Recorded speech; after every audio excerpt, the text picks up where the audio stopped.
Trust the experts. Trust AccoDrive for accurate information, right advice, and an experienced perspective.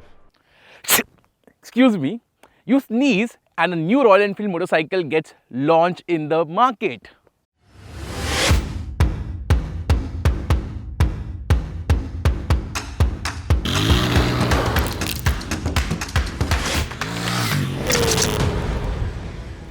Royal Enfield has been churning out new motorcycles at the rate of knots, and the latest addition is the Bear 650 in the ever-growing 650 Twins family. Now, this motorcycle isn't an all-new bike, but more of a scrambler variant of the Interceptor 650. Now, as charming as the Interceptor is, it has its own set of flaws. So, has Royal Enfield managed to fix those flaws? And more importantly, is the Bear 650 a better bike? Let's find out.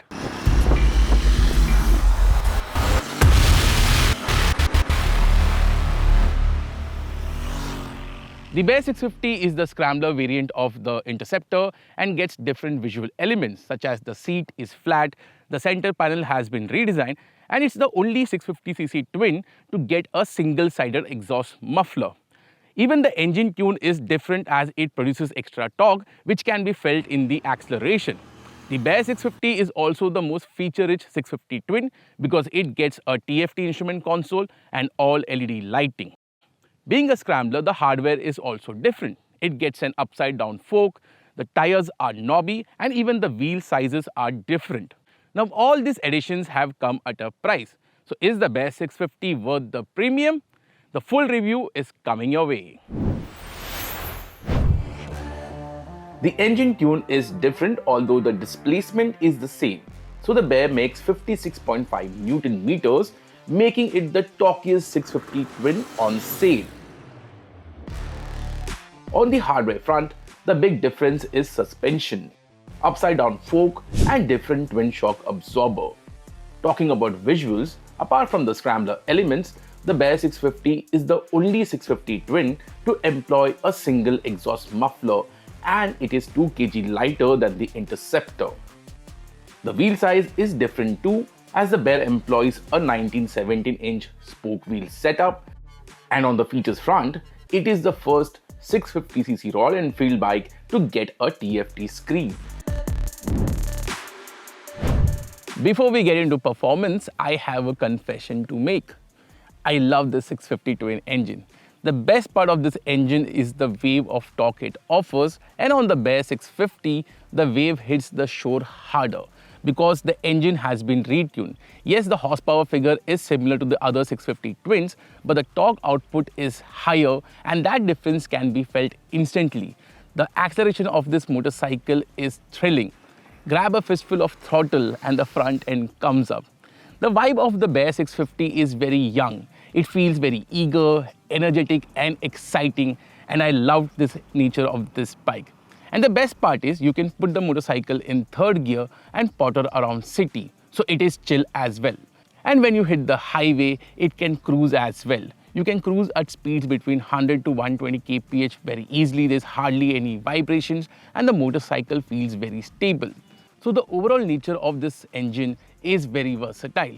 It can feel exciting, it can feel chill, and it can feel calm. No wonder then my love affair with this engine continues. The 6-speed gearbox offers you very good shift quality. In Mumbai slang, it is ekdam makhan. What isn't makhan though is the clutch action, because the clutch is very heavy. Amplifying that aspect are the very chunky levers on this motorcycle. So in stop and go traffic, your fingers will get a proper workout, and basically you will have to use your panja to hold the clutch in traffic. The other issue is engine heat. Yes, it isn't going to toast your legs, but you can feel the engine heat around the head in stop and go traffic.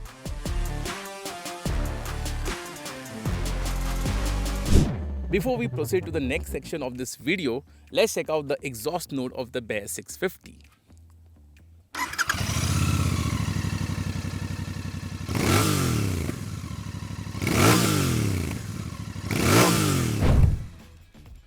So let's talk about the ergonomics of the new Bear 650. Royal Enfield hasn't revealed the seat height of the new bike, which leads me to believe that the seat height will be on the higher end. Now let me check out the seat height. Okay. Yes, the seat height is a bit on the higher side because I am 5'10" tall, weigh around 100 kg, and even with my height, I am not able to completely flat foot. It isn't very overly tall, but you can't completely flat foot. Now let's talk about the riding position. Now, unlike the Interceptor 650, the foot peg position is center set. It's not slightly rear set like the Interceptor. So the riding posture is much more upright compared to the Interceptor. However, the handlebar position is a bit lower, so slightly you lean forward. But then again, you can always put a handlebar riser and fix this issue. But the overall riding posture is very upright, very nice. And also when you're sitting on the bike, you get that feel of a big bike, which is a nice feeling. The one aspect where the Bear 650 has an edge over the Interceptor 650 is the pillion seat, because the pillion foot peg is now lower.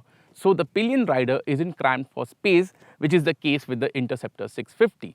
So if you're looking for two-up riding or comfort of the pillion rider, this is a much better option.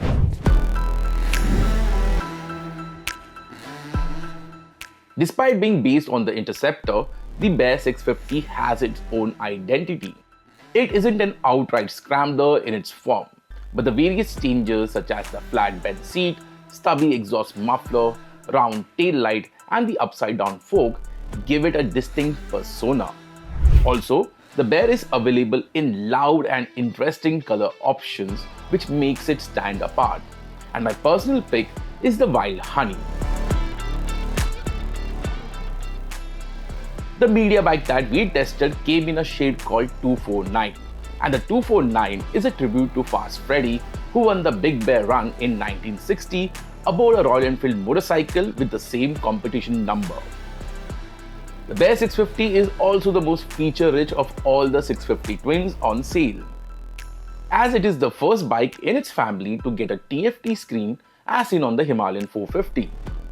There is loads of information on the screen, such as real-time fuel efficiency, range, and also you get Google Maps for navigation. There's also a small USB charger behind the console to charge your phone. The Bear 650 also gets all LED lighting and switchable ABS.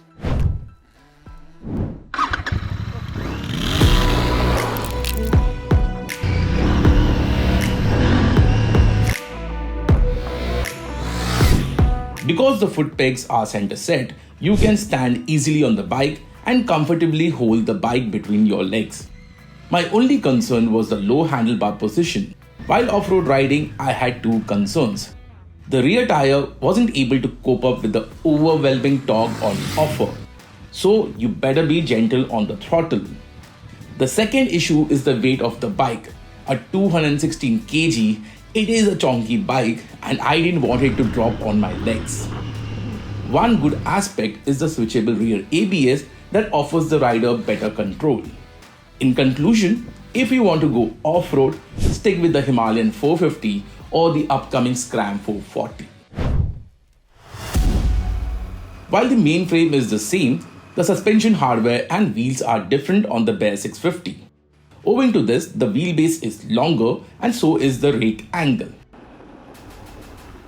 This has affected the agility of the Bear as it has a very wide turning radius, and while riding through traffic, it feels lazy and heavy to steer.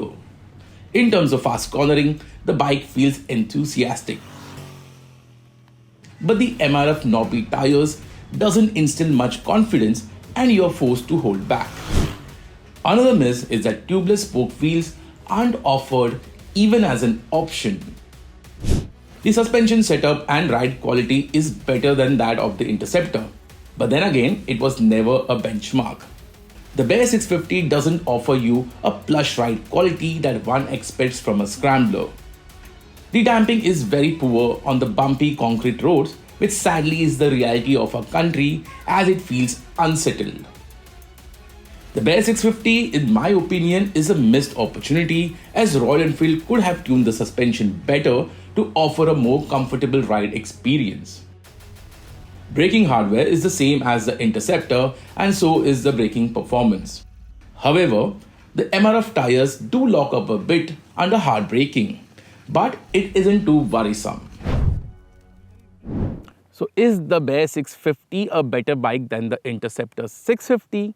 The answer is quite simple. It's a resounding yes. The incremental changes made on the motorcycle not only makes it better than the Interceptor, but I feel this motorcycle is better suited for Indian roads as well. The best part about this motorcycle is how young and energetic it feels with its thrilling acceleration and the rumbly exhaust note. We normally talk about characters when it comes to motorcycles, and in that case, the Bear 650 is a free spirit. Having said that, it isn't perfect. It feels lazy to steer in traffic, and the clutch action is heavy, making commuting a task on this bike. The biggest issue is not the bike, but the price. Now, the prices for this motorcycle start at 3,40,000 and goes up to 3,60,000 rupees, which means an on-road price of in excess of 4 lakh rupees, and that doesn't spell value.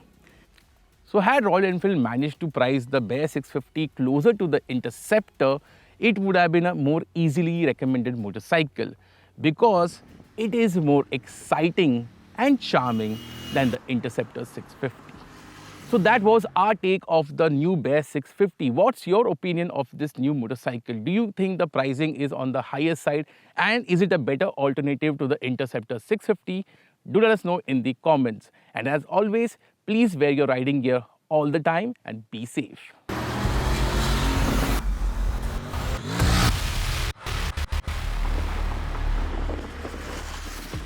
Time to switch gears and get into AccoDrive.